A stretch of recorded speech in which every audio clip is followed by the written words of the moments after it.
Muito bem. Então, é, um texto, é um texto do livro de João, onde o personagem Jesus disse a mulher samaritana à beira do poço de Jacó que viria o tempo em que nem, nem no monte e nem em Jerusalém se serviria a Deus, mas sendo Deus um espírito, os verdadeiros servos de Deus seriam aqueles que o servissem em espírito e verdade, certo? Então, o vídeo anterior eu fiz uma prévia, né? Uma pré-abordagem do texto do primeiro capítulo do livro assim chamado Gênesis na Bíblia, né? E aquele texto eu li ele de uma forma política e aquele no caso, é o nosso texto, né? Tá, nós vamos adotar como sendo o nosso texto fundante, né? Nessa abordagem que foi tratada lá. Não significa que estamos plenamente convencidos de que era aquela a intenção do original do autor quando escreveu aquele texto, certo? Então, por mais que, que alguém queira nos contestar com base na nossa exegese daquele texto, vamos aqui deixar claro que é a nossa exegese, mas não tem a pretensão de ser a, a exegese heurística do texto, embora eu particularmente acredite que possa ser essa a exegese heurística, possa ser exatamente isso que estava na mente do narrador ou do escriba quando redigiu aquele texto, certo? Porém, se não for o caso, isso não anula a nossa leitura política do mesmo, certo? Então, a nossa leitura política do texto é aquela. A nossa convicção heurística do texto não, não é inegociável, certo? Não é e não é determinante na nossa leitura política. Ok? Então, esclarecido isso, naquele vídeo eu tratei do texto do primeiro capítulo do Gênesis em si, e agora que eu vou entrar por uma abordagem mais na questão biológica, né? Mais científica propriamente dita, certo? Então, esses vídeos introdutórios, eles na verdade eles são uma prévia, né, da construção teórica do nosso movimento, certo? Ela é uma construção da nossa teoria econômica, social, política, espiritual e religiosa, certo? Religiosa no sentido de que tudo que o ser humano faz é religioso, certo? Tudo tem a pretensão de ligar ou religar o tempo todo, certo? Então, o ser humano é um ser essencialmente político por natureza e política uma, é apenas uma outra forma de religião, certo? Política é religião, em essência, certo? Então, como eu disse, essa será uma abordagem mais biológica e hoje nós nos encontramos presos neste zeitgeist atual, o Deus deste século, o Deus dessa cultura, que é o Deus da subjetividade e da individualidade, certo? Esse é o ego que nos domina hoje, enquanto membros desta sociedade. É o ego que rege, é o ethos que rege essa sociedade hoje, certo? É o espírito que rege este corpo social. A mente deste corpo social é esta. Este é o Zeitgeist atual, certo? Então, as pessoas que acreditam nessa forma social em que vivemos, as pessoas que acreditam na subjetividade e na individualidade, são os servos desse Deus e os cultuadores dessa sociedade em que nós vivemos hoje. Nós somos servos de outro Deus, de outro Espírito, de outro Zeitgeist. E nós hoje somos uma ínfima minoria. Né? O nosso movimento, como está escrito lá num texto lá do suposto apóstolo Paulo, né? Nós ainda estamos em dores de parto, né? Nós ainda estamos nascendo nesse mundo, e o nosso Deus, o nosso espírito, o nosso Zeitgeist, o nosso status moral, intelectual e econômico também está nascendo hoje, né? Está nascendo agora entre nós, né? Então, todos os deuses nascem na cabeça coletiva dos homens, vamos dizer assim, na mente coletiva dos homens. Ali se desenvolvem e ali tomam as rédeas dos homens, né? Dali regem a organização social dos homens. Então, isso, por trás desse sistema de crenças e valores, esse é o sistema que se esconde por trás dessa projeção metafísica que as pessoas chamam de Deus. Então, o Deus nada mais é do que um sistema de valores, certo? Então, o nosso Deus não é o Deus deste século. O nosso sistema de valores não é o sistema de valores deste século. É outro que ainda não existe como uma manifestação atuante na sociedade, certo? Ele está nascendo agora, certo? Nós estamos nascendo dentro dele, ok? Então vamos para a nossa abordagem biológica aqui, e como chegamos a este Zeitgeist no qual estamos presos hoje. Cerca de entre 1,5 e 2 milhões de anos atrás, na África surgia o rio Congo, se formava o rio Congo, se desenvolvia o rio Congo, certo?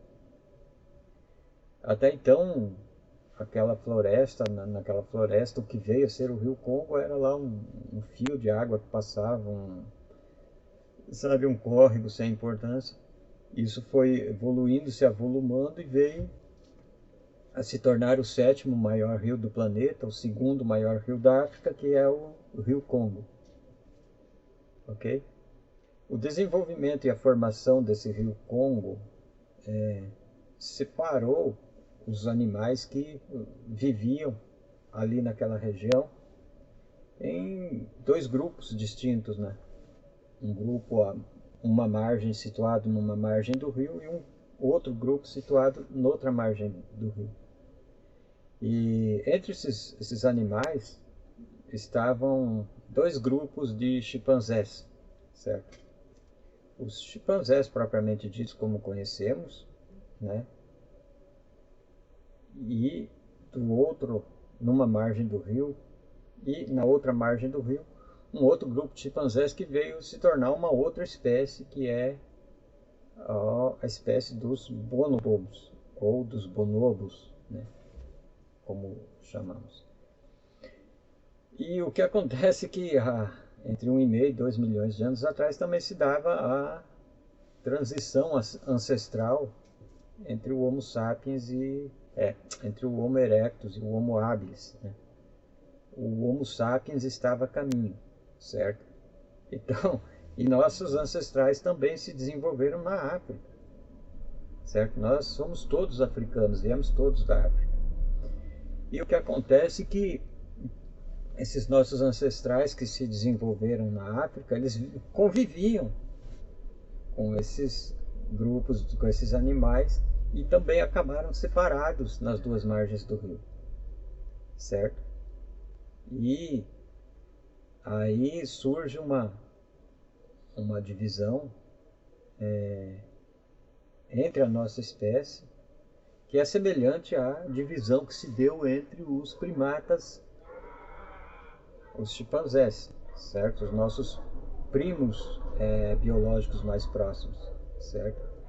Nós compartilhamos ancestrais evolutivos com os outros primatas e mais especialmente com os chimpanzés, com os quais compartilhamos aí coisa de 97, 98% dos genes, certo? Então, nós temos uma proximidade genética muito grande com esses animais.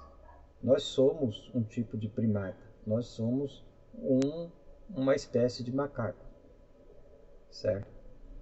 E o que acontece é que esses dois grupos de chimpanzés, o grupo dos chimpanzés propriamente ditos e os bonobos, separados nas duas margens do rio, eles se depararam com dois ambientes distintos. Enquanto o chimpanzé propriamente dito ficou num ambiente mais escasso de vegetação, um ambiente mais árido, onde a vegetação não era tão exuberante e tão abundante, e consequentemente a fonte vegetal de alimentos para eles era mais restrita,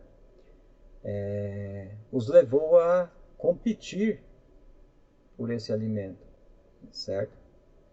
O que fez com que os membros menores e mais fracos do grupo tivessem que se abrigar nas copas das árvores, por exemplo, né? Fugindo do grupo dos membros mais fortes que ficavam nas partes mais inferiores e coletavam toda a comida disponível, certo? Então criou-se um ambiente bastante agressivo e bastante competitivo entre eles, certo? O contrário aconteceu com os chimpanzés na outra margem do rio, que era mais úmida e mais abundante em vegetais, e resultou num comportamento totalmente diferente, né? Os bonobos são totalmente pacíficos, né? São muito tranquilos, são matriarcais, ao contrário dos chimpanzés que são patriarcais, né? E os bonobos são inclusive chamados por muitos biólogos aí de primatas hippies, né? Porque para eles toda treta, todo entreveiro, todo conflito se resolve trocando sexo e frutas, né? Enquanto que do outro lado os chimpanzés se tornaram muito agressivos, se tornaram extremamente violentos, né?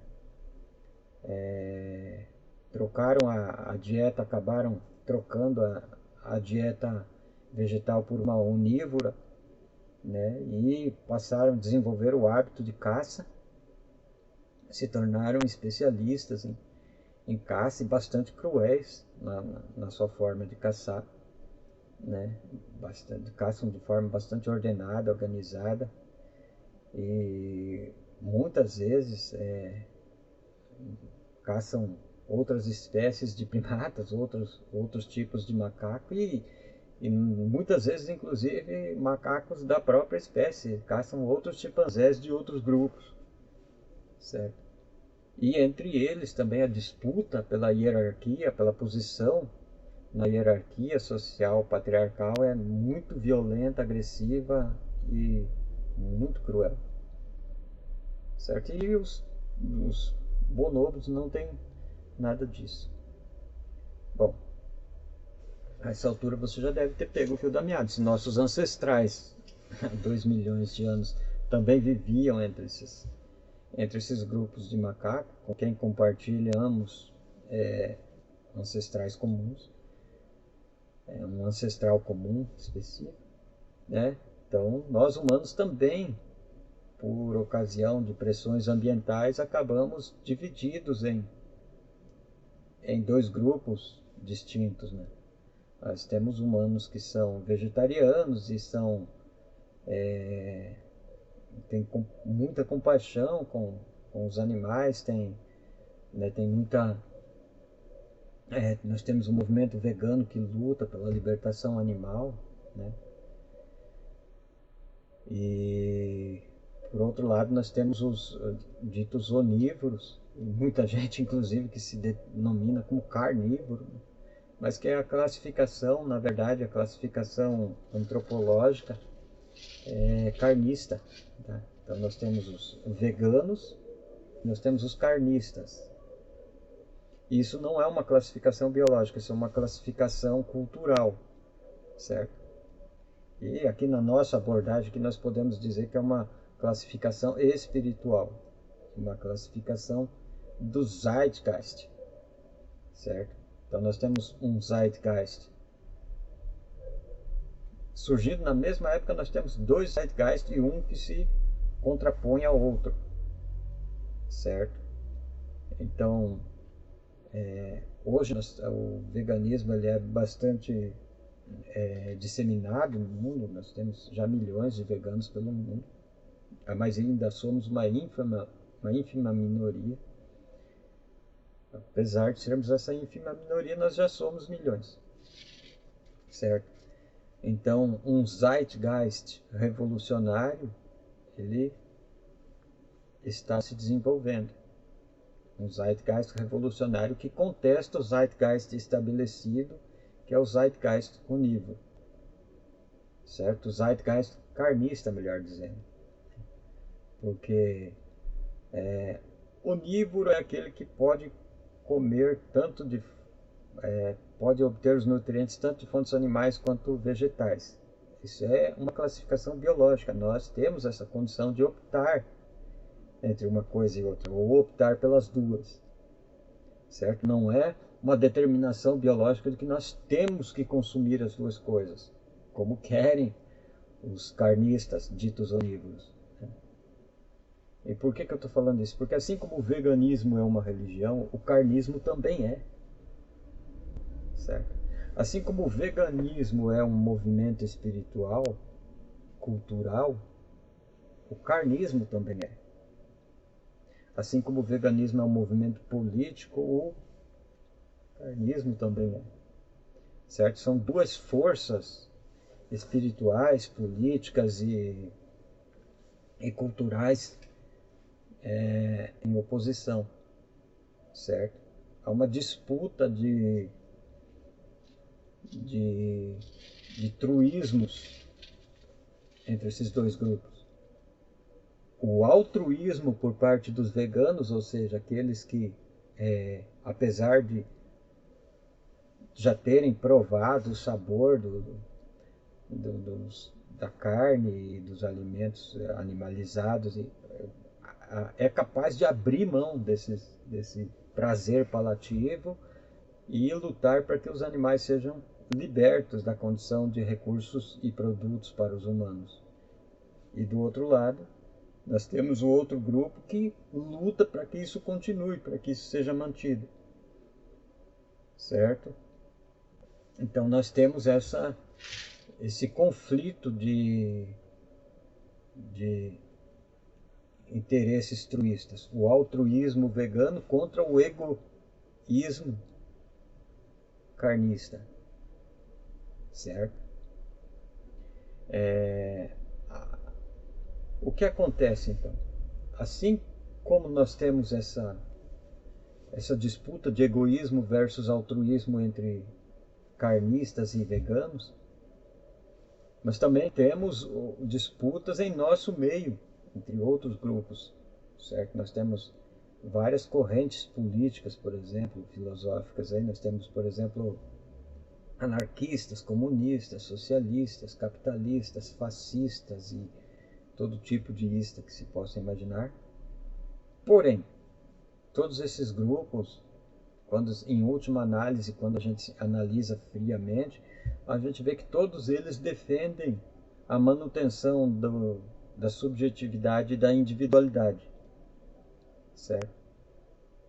Então a disputa entre esses grupos é pela forma de se exercer essa individualidade e essa subjetividade, mas nenhum deles nega esses princípios, esses valores do individualismo e da subjetividade, certo?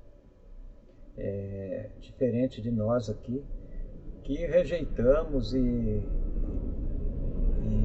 renunciamos completamente não aceitamos e não acreditamos na existência objetiva de individualidade e subjetividade, porque nós reconhecemos que a vida não é uma posse do ser vivo, certo?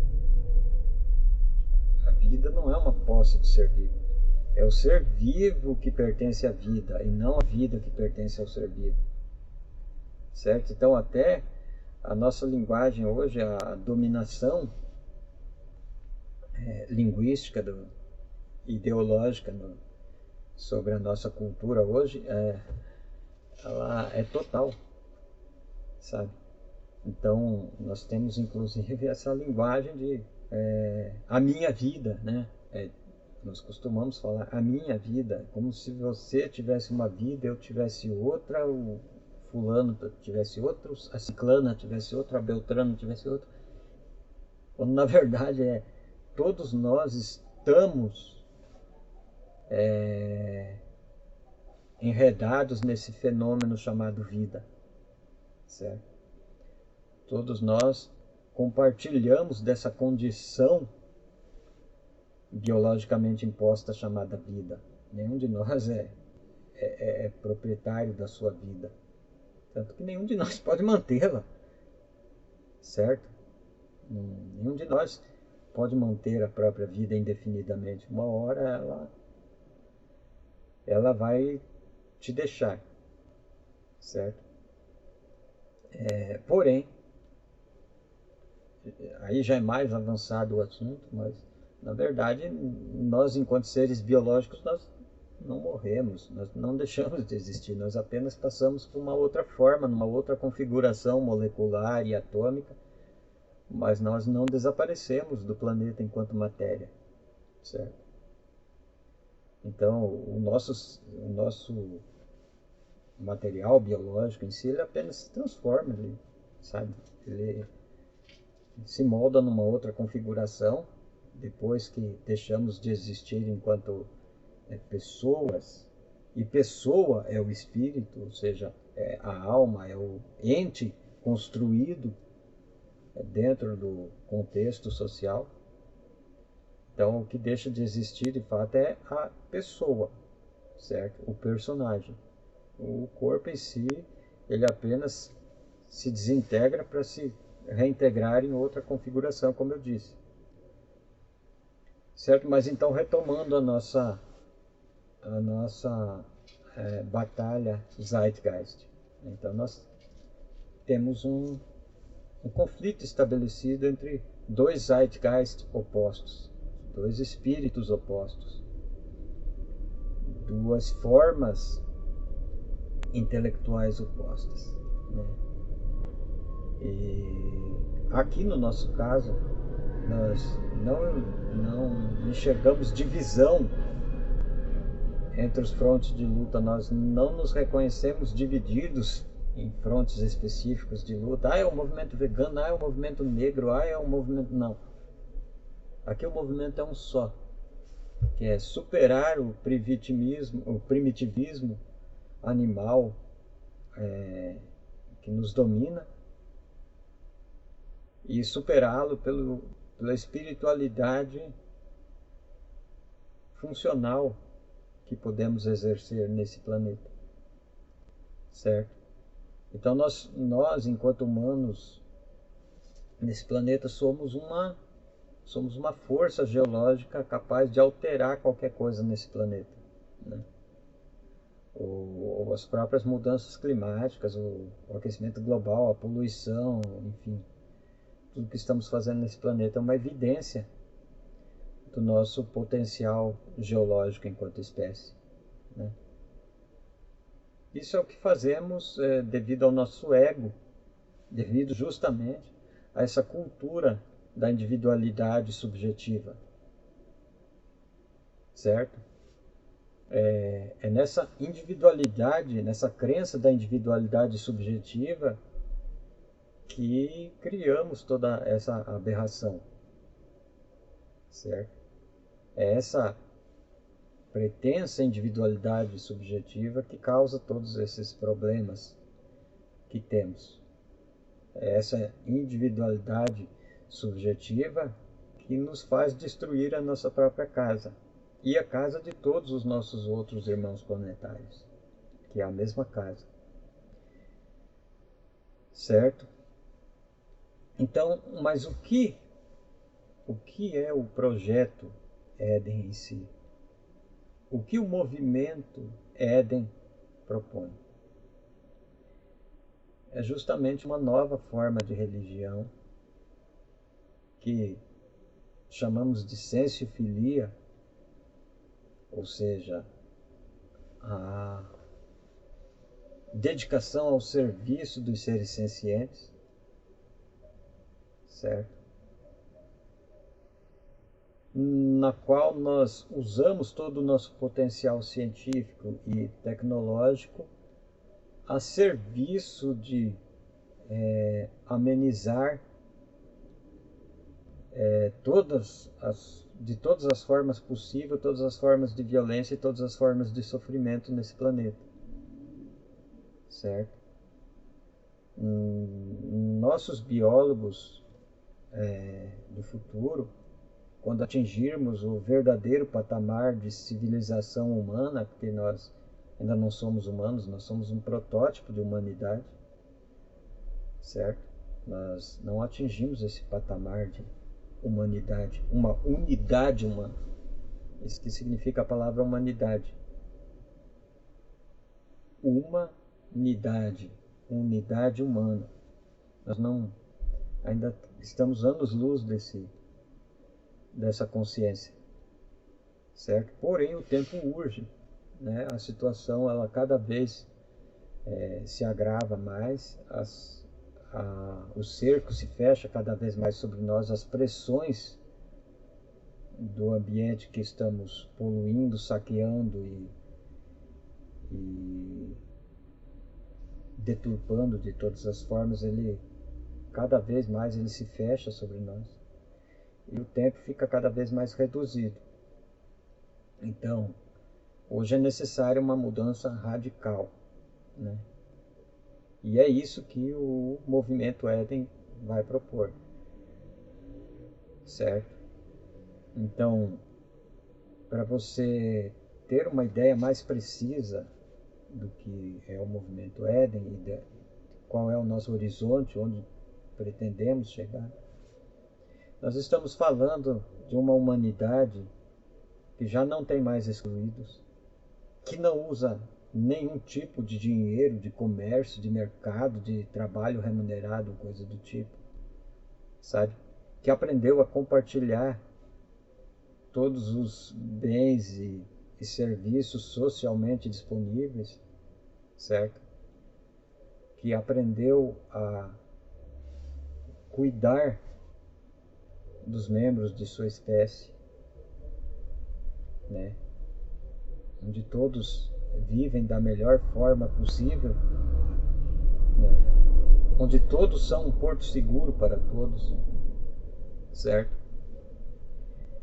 E essa humanidade agora se dedica à pesquisa e ao desenvolvimento de ciências e tecnologias que visam amenizar e erradicar gradual e progressivamente todas as formas de sofrimento e de violência no mundo natural, certo? Na fauna, entre os outros animais, certo? Então, é isso que é a sensiofilia, é isso que é o sensiotruísmo, é isso que é a sensiotropia, certo? É um movimento que busca abdicar dessa pretensa, essa pretensão de direitos humanos autoconcedidos e substituir por deveres humanos autogeridos, certo? Então, nós não reconhecemos essa categoria de direitos humanos, nós entendemos deveres humanos para com os humanos e para com os não humanos, certo? Nós, enquanto espécie consciente da própria consciência, certo? É isso que é o nascimento espiritual, é isso que nos separa das outras espécies animais que têm consciência de si, né? Tem consciência dos seus, mas não tem capacidade de julgar essa própria consciência e de dirigir essa consciência, enquanto que nós temos o potencial para fazermos praticamente qualquer coisa que quisermos nesse planeta, certo? Então, quando chegarmos nesse patamar de humanidade, como eu disse, nós estaremos envolvidos na tarefa de tornar segura, prazerosa e tranquila a experiência de todo o ser senciente que passa por esse planeta, certo? E isso pode implicar na necessidade de se estabelecer um equilíbrio da flora, que é o do reino vegetal,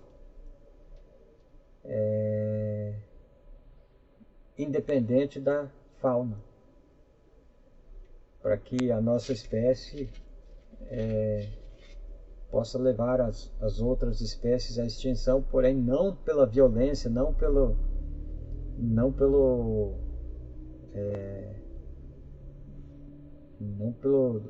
dominação exploratória, mas por uma questão de amor, sabe, de compaixão, porque a menos que futuramente desenvolvamos uma forma de contornar, por exemplo, a predação, né? Talvez não haja outra saída que não a extinção. O que não é uma coisa, sabe, cruel, não. Ser extinto é simplesmente deixar de existir. E se isso for feito de forma que nenhum indivíduo da espécie que será extinta sofra, isso é uma forma amorosa de resolver um problema, caso não venhamos a descobrir uma outra solução para esse problema, certo? Nós não podemos romantizar a natureza e dizer que a natureza é linda, que a natureza é perfeita, que a natureza é equilibrada, que a natureza... Não, a natureza é um processo terrível, sabe? É uma coisa horrível. Mesmo quando você olha um pássaro todo bonito, com as plumagens todas coloridas e com aquele canto maravilhoso que seduz, né, as nossas ferramentas sensoriais, né, ficamos... Mas, porém, do ponto de vista de um verme ou de um inseto, aquele pássaro é um monstro. Porque o verme ou o inseto serve de comida para aquele pássaro. Então, se você fosse um verme, se você fosse um inseto, você não veria aquele pássaro da mesma forma como você vê sendo um humano e ele não representando nenhuma ameaça para você. Então, o ser humano romantiza demais, o ser humano ele projeta coisas que não correspondem à realidade, sabe? E não há nenhuma razão para que a vida precise existir num mar de sofrimento e de tortura e de violência. Não há razão para isso. Mesmo porque a vida em si não tem nenhum sentido, certo? É apenas um fenômeno da natureza que uma hora também vai deixar de existir como um todo. Já falei isso no outro vídeo.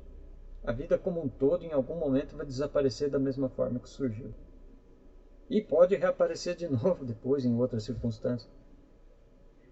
Então, nós, humanos, com nossas capacidades cognitivas e tendo a capacidade de entender a monstruosidade que é esse fenômeno vida na sua totalidade, né? O mar de tortura que implica para as mais diversas espécies estar aprisionado nessa condição, nesse jogo de presa e predador. Sabe, nós que temos essa condição de entender isso, nós temos a obrigação moral de procurar uma forma de resolver isso, certo? Então, o que nós buscamos é criar as bases para que essa humanidade cheia de amor e compaixão venha se desenvolver, certo? É isso que nós estamos construindo aqui e é isso que chamamos de Projeto Éden. Esta é a ciência que nós estabelecemos, que nós divulgamos, que nós advogamos, que nós pregamos, certo? Essa é a ciência que almejamos, ok? A ciência onde nenhum ser senciente vem ao mundo para sofrer. E sofrer desnecessariamente e sofrer em vão. Porque no final das contas não há sentido nenhum. Todos são finitos, todos somos finitos, certo? Então é isso, eu fico por aqui e valeu, um abraço e a todos vocês e reflita em tudo que você está ouvindo aqui. Sabe, por mais contraintuitivo, por mais, sabe, desafiador que seja, por mais que você agora me interprete como um louco falando, sabe, se você realmente for tocado pelo zeitgeist da compaixão e do amor incondicional, você vai ver que na verdade o que eu estou falando é o mais puro altruísmo, a mais pura forma de amor que pode existir, certo? Então é isso, valeu, até a próxima.